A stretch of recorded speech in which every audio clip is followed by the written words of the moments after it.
many freedom seekers escaping slavery, Canada was the freedom land.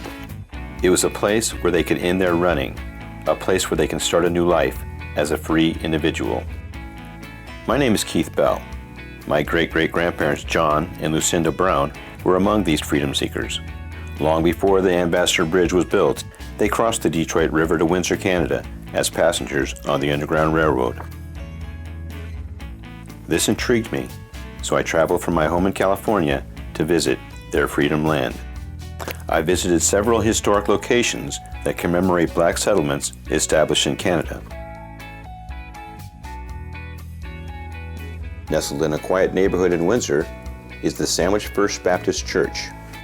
The church is the oldest of numerous black border town churches which were built to serve the rapidly increasing numbers of the Underground Railroad. It was built in 1851 by freedom seekers with bricks made by each family. Trapdoors and tunnels were built into the church. It has been said that new arrivals could travel through tunnels from the banks of the Detroit River directly to the church. Another use of the trapdoors and tunnels was to give those deemed to be fugitives an escape route from the church from slave catchers. The staff members at the museums that I visited were extremely helpful and were eager to participate in this video. In the town of Amherstburg is the Amherstburg Freedom Museum. My name is Lorene Bridgen Lenny, and I've worked at the Amherstburg Freedom Museum since April of 2017. This structure itself was opened in 1981, and it's thanks to two very important people, Max Simpson and Betty Simpson. African cultures and people are represented at the display with artifacts from Africa, with recognition that slavery and the Underground Railroad were not where black history began. The museum has unsettling artifacts from the Middle Passage to represent this tragic part in human history. The museum goes on to address the new life in Canada experienced by freedom seekers, accomplishments in military, religion, education, medicine, politics, and broadcasting. The front portion of the museum is a recreated settler's cabin. We're in the Taylor cabin. This cabin is named after George Taylor. He was an African American who escaped enslavement in Kentucky. They would have lived quite comfortably in this cabin using artifacts such as these, but these artifacts were not owned by George and his family. These were donated by local black families, which I think is incredibly significant. To give up a piece of your history so that people can learn from it, I think is an incredibly moving gesture, and it really does help paint a picture of what life was like at the time. This rope bed over here, it would have been filled with things like hay or feathers. This plow was actually donated by the Hearst family. Wayne Hearst was actually the very first mayor of African descent in Amherstburg, and it was his father, Lorne Hearst, who donated this plow to the museum. Lorne Hearst's ancestor, George Thompson, he was actually previously enslaved in a blacksmith, and he forged this plow. This is actually a cellar. We know that things like fruits and vegetables would have been put down there, but we don't have any evidence it was used to hide people in the Underground Railroad. This is actually a birthing chair. An amazing part about the chair is there are actually names and dates of children who were born in the chair carved onto the chair. So these artifacts upstairs in the cabin, these are just some of the artifacts that people would have used after they had established their life in Canada. For example, we have this wash tub here. You would have used that to wash your clothing, possibly also a bathtub as well. This is the Nazarene African Methodist Episcopal Church. It was built in 1848, and it was built not only by people who were enslaved in the US, but there was actually a significant free black population that came to Canada as well. And with that, they brought wealth, occupations, a life that they'd established in the US, and they transferred it here to Canada to be free here. Two visitors to the museum attended the church as youngsters, and they were pleased to find their uncle's name on display. My visit to the Amherst Freedom Museum was an outstanding experience.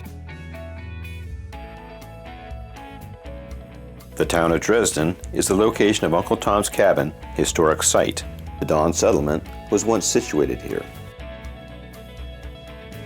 Upon entering the site, I explained that I was from California and was interested in exploring the museum. Guests from all over the world visit. Hello, my name is Brenda Lampkin. I'm the program's assistant here at Uncle Tom's Cabin in Dresden, Ontario. Uncle Tom's Cabin is owned and operated by Ontario Heritage Trust, which is part of our provincial government, and we try our best to tell the whole story of Reverend Josiah Henson, how he became known as the Uncle Tom, from Harriet Beecher Stowe's book, Uncle Tom's Cabin. He dictated his life story, which was made into a book entitled The Life of Josiah Henson, formerly a slave. Harriet Beecher Stowe used Josiah Henson as a model for the character of Uncle Tom, a book that exposed the horrors of slavery. Josiah Henson gained notoriety for this and gave speeches about his slave life experience. Tragically, Uncle Tom's character was transformed from being a positive figure in Stowe's novel into a negative figure by copycat novels written by unscrupulous writers years later. We are situated on the original site of his property and the property of Don's settlement here. We own 5 acres of the original 300 acres. We tell you things about slavery, the Underground Railroad. Unsettling artifacts from slavery are on display at the museum, illustrating man's inhumanity towards man during this awful time in world history. When his feet first touched the Canada shore, Reverend Henson said that he threw himself on the ground and rolled in the sand.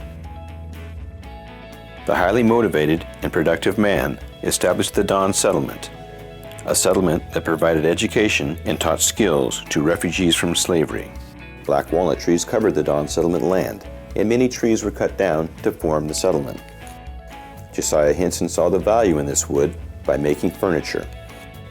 The museum displays actual chairs that were carved by students. Blue transferware that was presented to Henson is also on display. The set was given to him on his 3rd trip to England, a trip in which he met Queen Victoria. More honor is bestowed on Henson with a bronze bust and painting that covers his life.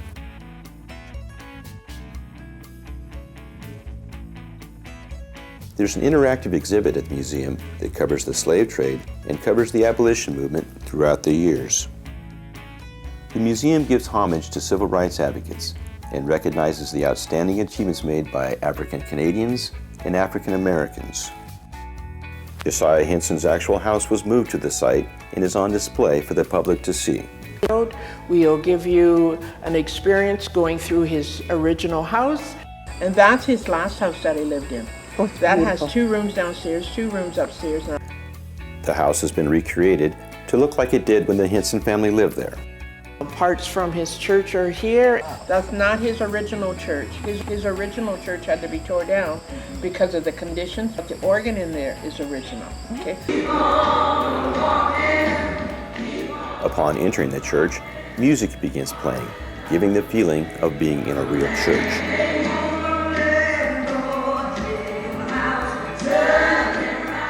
The grave of Josiah Henson is located at the museum. He's buried right here on this site. Henson Family Cemetery. His stone is right up at the front with a crown representing Queen Victoria. I was extremely impressed with Uncle Tom's Cabin historic site.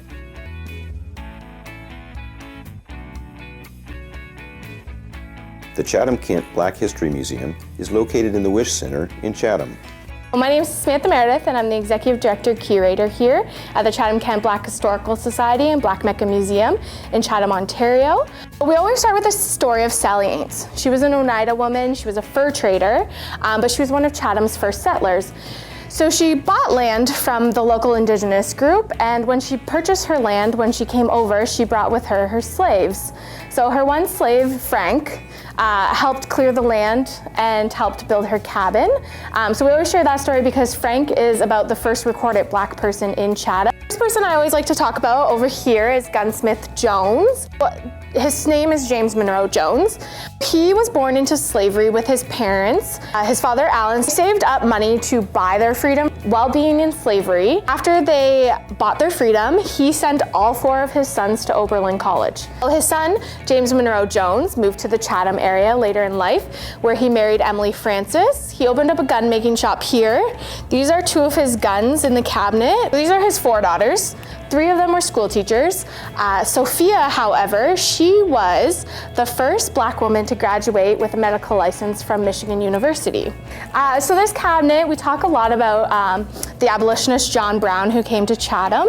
He ran out of money, so he took his gun, put it on loan to Gunsmith Jones over there, and Gunsmith Jones gave him $75. And as the story goes, John Brown was supposed to bring back his $75 after he raided Harper's Ferry, and then he'd get his gun back. But since the coup failed at Harper's Ferry, John Brown never came back for his gun. It eventually came to be ours. Chatham had a lot of artists, singers, dancers, performers, and lots of sports teams. One of the most important stories is the 1934 Chatham Colored All-Stars. They were able to win it all. So it's the very first time a provincial sports championship has ever come to the city of Chatham was by an all-black baseball team. So one of our first baseball players from Chatham that played Major League Baseball was Fergie Jenkins. He's the only Canadian in the Baseball Hall of Fame in Cooperstown, New York. So a lot of people think, once free blacks and escaped slaves came to the Chatham area, came to Canada in general, that it was all nice and kind, which, it was better than what was happening in the United States. However, we did have segregation here as well. So when a couple families tried to enroll their kids in the local schools, they were denied. So they built their own schools down here. So they built their own churches, they started their own groups, like the Masonic groups. They started ladies' union aids to help the community. The community down here was really tight-knit. Everybody kind of looked out for each other. The president of the Chatham-Kent Black Historic Society, who is a longtime member of the Chatham community, was on hand to share her knowledge. We were part of the British Commonwealth. So when Britain abolished slavery, that meant all of her territories that she was controlling had to do it too. Hi, my name is Dorothy Wright Wallace. I was born and raised here in the city of Chatham. I was born in 1943.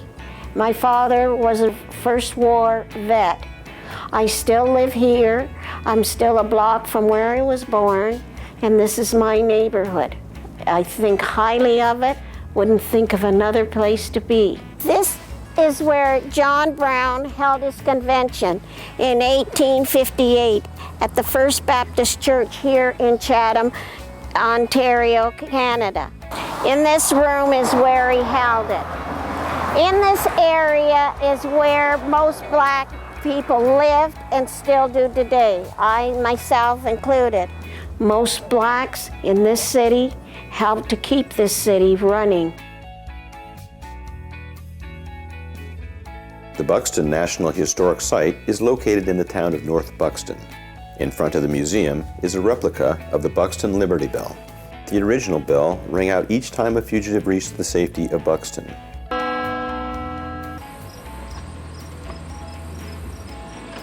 Welcome to the Buxton Museum. My name is Kimberly Head and I'm the assistant curator here. The museum boldly addresses the disgusting aspects of the Middle Passage with a thought-provoking exhibit. A little bit of a sample of what would be called the gate of no return or the point of no return. Something that when you, a slave, is walking through, whatever life you had before, you're not going to be able to return to. It's a recreation of the bunks, but it is using the actual size dimensions that we see on at least a few of the ships. You are going to be sharing this space with upwards of 4 or 5 other people, and you're sharing the space for on average about 3.5 months. This is an original artifact, so it was used within the slave trade. And we see it being hooked on one end of the bunk and going all the way down to the other side.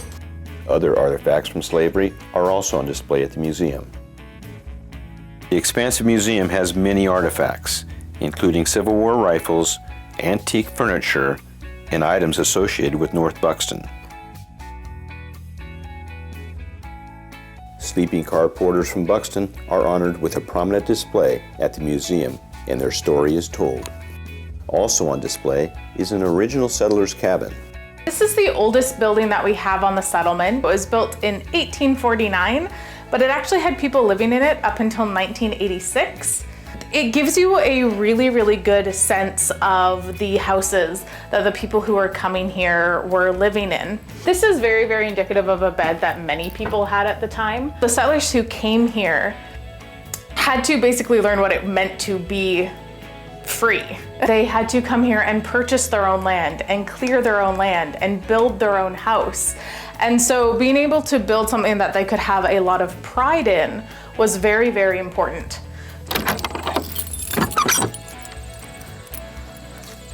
This barn was owned by A.D. Shad.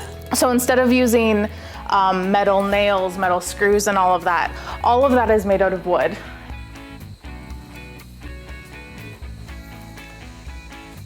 This is the third school that was built on the settlement. It's the only one that is still standing, but it was built in 1861 and remained opened as a school until 1968. Originally, this classroom taught between grades 1 to 10, eventually going down to grade 1 to 8 once it closed, and upwards of 100 students to a single teacher. With 100 students, there obviously were a lot of rules that teachers had to employ to keep everyone a little bit ruly. The student rules are rules that we really hope to still see in classrooms today, so no giggling, no squirming, be nice to one another. The teacher rules are where we start getting wildly different. Male teachers may take one evening each week for courting purposes. Female teachers who marry will be immediately dismissed. We have a number of people from the community who actually attended the school. Among these students was a local farmer and renowned author who has written several books about the Underground Railroad. My name is Brian Prince, and I'm a farmer in North Buxton. My ancestors were slaves. I'm the 6th generation. I'm descended from people who came here from slavery into Canada and settled around Buxton. Our family was here by 1850, and of course Buxton was a large settlement. My family has farmed throughout the different generations. Right now we're on what was my grandfather's farm, and he passed away several years ago. But this is still our home base. One of our sons lives here. We keep most of our machinery here, and this is where we set out to our various fields. At the Welland Canal Center in St. Catharines is the St. Catharines Museum.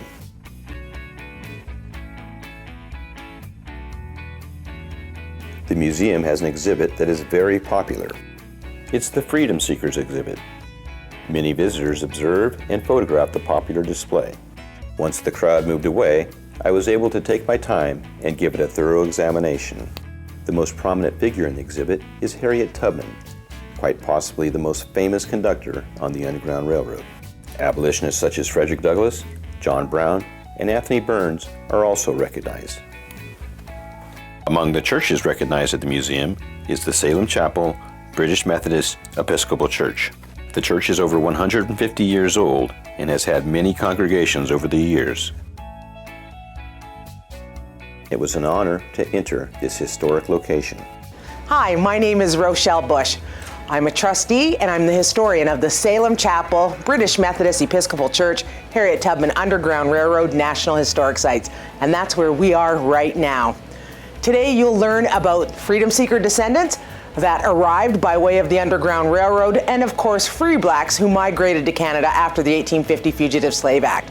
More importantly, you're going to learn about Harriet Tubman, who we know as Sister Tubman because she was a member of this church, but more importantly, we know her as Moses, the famous conductor of the Underground Railroad.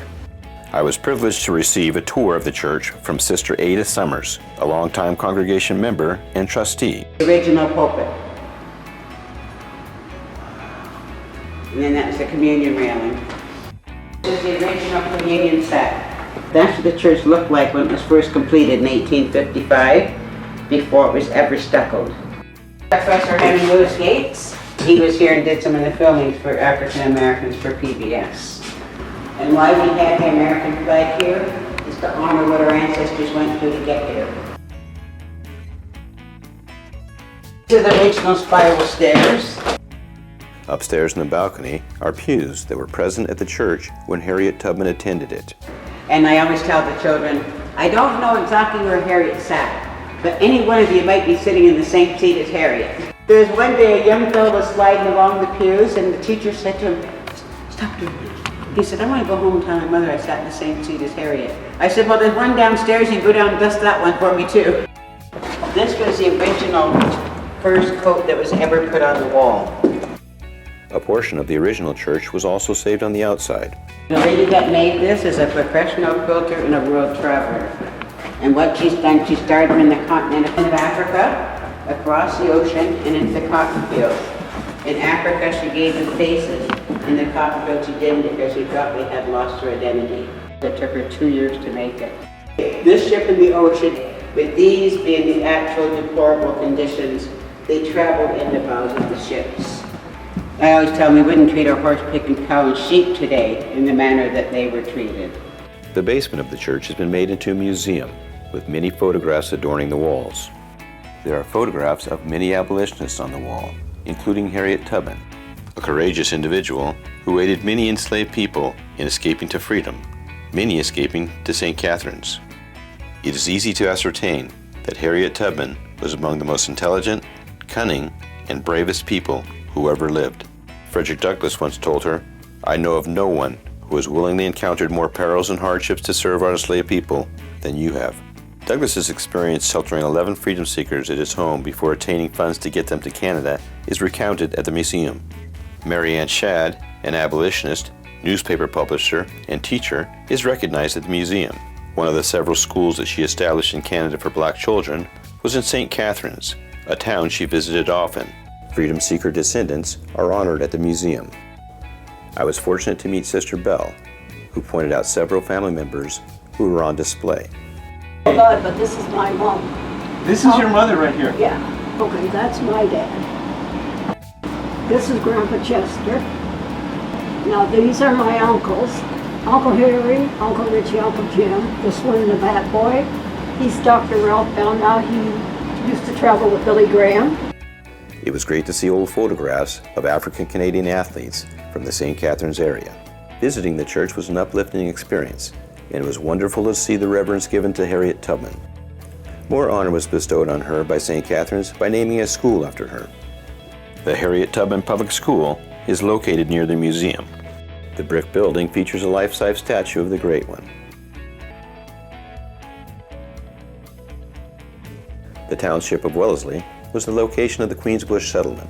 This rural area was once inhabited by 1,500 to 2,000 black settlers. This is where my great-great-grandfather John Brown brought his family to live. The Wellesley Township Historical Society has lots of information about the township. The curator is Nancy Maitland. She is well informed about the Wellesley Township.